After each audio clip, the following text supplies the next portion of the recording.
A woman sits alone in a dark Lagos apartment. Generator sound hums faintly outside. Her makeup is ruined from crying, but she keeps laughing bitterly like someone who has cried too much to cry normally anymore. You know the craziest thing about betrayal? Your body knows before your mind accepts it. Your spirit notices tiny things first. The silence. The distance.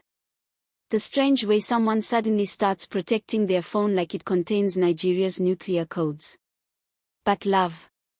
Love makes you ignore evidence like a fool with full confidence. If somebody had told me that my own husband and my own mother would one day destroy my marriage together, I would have slapped the person for speaking evil into my life. Because my mother?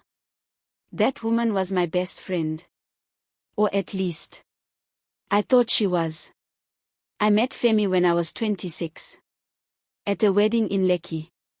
You know those Lagos weddings where everybody looks richer than they actually are? Champagne everywhere. A CB competition. Fake accents flying around like mosquitoes. That was where I met him. Tall. Fine. Smelled expensive. The kind of man that walks into a room and suddenly women start adjusting their wigs. And me? I fell immediately. Hopelessly. Stupidly.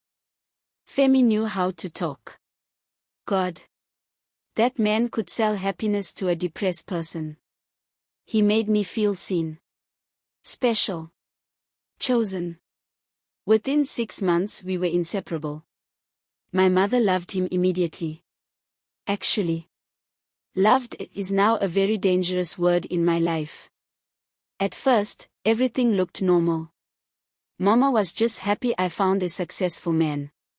She used to pray for him constantly. Cook his favorite meals whenever he visited. Even defend him during our little arguments. I thought it was sweet. I thought, oh, my husband and mother get along. See me. Goat. We got married 1 year later. Beautiful wedding. Expensive. Stressful. Lagos weddings are less about love and more about proving your enemies are suffering. But honestly, I was happy. Truly happy. The first year of marriage felt like a movie. Trips to Abuja. Weekend staycations. Matching pajamas. Cute Instagram pictures. People envied us openly. And maybe that was the beginning of the curse. Because some relationships look healthiest right before they start rotting. The changes started slowly. Femi became distant. Not rude. Just unavailable emotionally. Always busy. Always pressing phone. Always replying messages with that suspicious smile men think women don't notice. At night he'd turn his phone face down. That's how you know danger has entered. A face-down phone is never ordinary. Then there was my mother. Suddenly she started visiting more often. Too often. At first I was happy. I mean, who complains about their mother helping around the house? She'd cook. Clean. Even help organize things while I worked. Sometimes she'd stay till late evening. Sometimes she'd insist on waiting for Femi to come home before leaving. And honestly, I still saw nothing wrong. Because nobody prepares you for the possibility of your own mother betraying you romantically. Your brain rejects the idea completely. Until the little things started adding up. One day I entered the kitchen unexpectedly and they both went silent immediately. Another day I caught them laughing over something on his phone and the moment I entered, my mother stood up too quickly. Then there was eye contact. That strange eye contact people think nobody notices. But I ignored everything. Because denial is more comfortable than truth. Then came the night that changed my life permanently. It was around 2 a.m. Rain was falling heavily outside. NEPA took light. The inverter failed. Hot night. Femi was asleep beside me. His phone vibrated repeatedly. At first I ignored it. But the vibration continued. Again. Again. Again. Something inside me whispered. Check it. I don't know why I listened that night. Maybe God finally got tired of watching me look stupid. I picked up the phone carefully. His password was still my birthday. Imagine betrayal with sentiment. I opened WhatsApp. Nothing suspicious at first. Work groups. Football chats. Random messages. Then I saw it. Mama red heart. I smiled immediately. See foolishness. I actually smiled because I thought. Oh, he saved my mother sweetly. I opened the chat casually. And my entire life ended. The first message I saw was, I miss your body already. I froze. My brain refused to process it. I even checked the contact twice. Maybe another mama. Maybe auntie. Maybe mistake. Then I scrolled. And there it was. Pictures. Voice notes. Dirty conversations. Plans. Secret meetings. My husband and my mother. My husband. And my mother. I couldn't breathe properly. I remember my hands shaking so badly the phone almost fell. Then I saw messages dating back. 2 years. 2 years. That means while I was planning my wedding. My mother was already sleeping with my future husband. Do you know what kind of evil that is?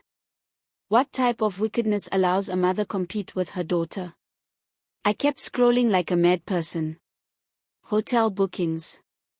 Romantic messages. Even jokes about me. About me. One message said.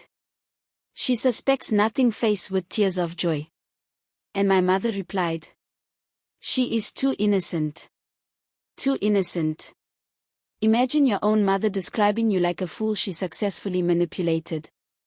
I felt something die inside me that night. Not heartbreak. Something worse. Trust. Because heartbreak heals eventually. But trust. Once trust dies, your entire view of humans changes. Forever.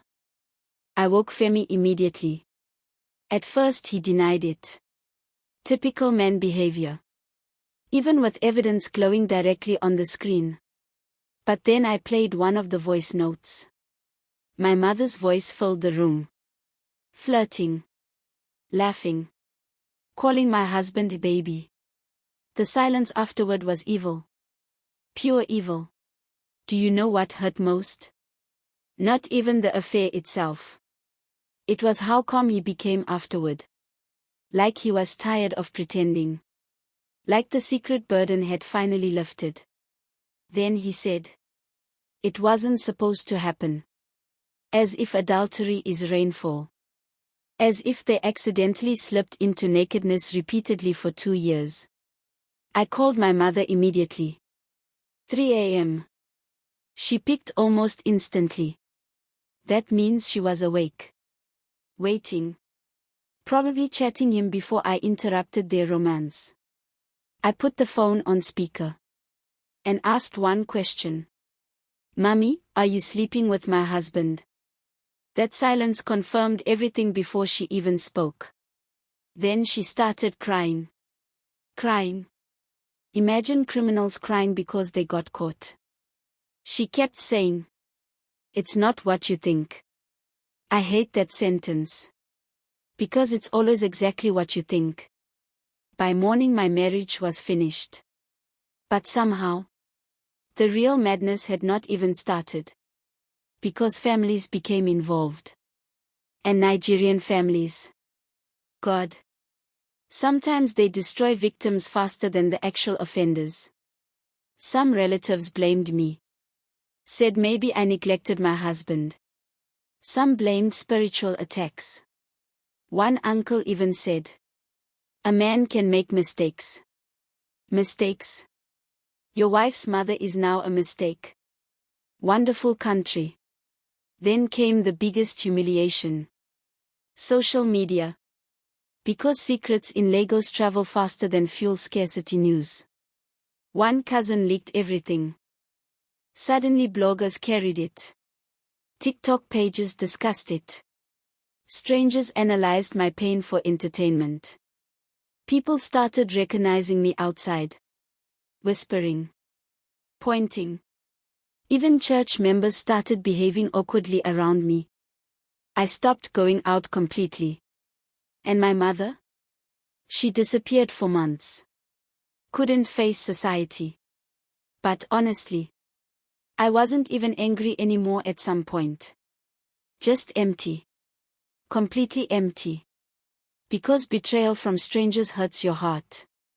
But betrayal from family, it attacks your identity. It makes you question every memory you ever had. Every hug. Every prayer. Every, I love you.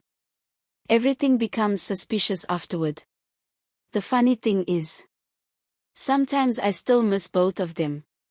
Not the people they truly are. The people I thought they were.